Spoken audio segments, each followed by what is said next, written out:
Bismillahirrahmanirrahim. Assalamualaikum warahmatullahi wabarakatuh.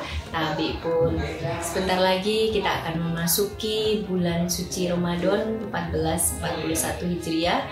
Bulan mulia, bulan penuh keberkahan, bulan dimana setiap kebaikan yang kita lakukan akan diberikan pahala yang berlipat. Alhamdulillah kita masih diberikan kesehatan dan kesempatan untuk bertemu di bulan Ramadan ini. Selamat menjalankan ibadah puasa. Mohon maaf lahir dan batin. Semoga kita semua diberikan kesehatan, kemudahan di dalam menjalankan ibadah bulan suci Ramadan. Dan bagi saudara-saudara kita, sobat-sobat wisata yang masih ingin berwisata di bulan suci Ramadan, tentu ini juga harus mengedepankan protokol kesehatan. Semoga kita senantiasa dalam lindungan Allah Subhanahu wa Ta'ala dan senantiasa diberikan kesehatan meskipun saat ini masih dalam situasi pandemi. Terima kasih. Wassalamualaikum warahmatullahi wabarakatuh.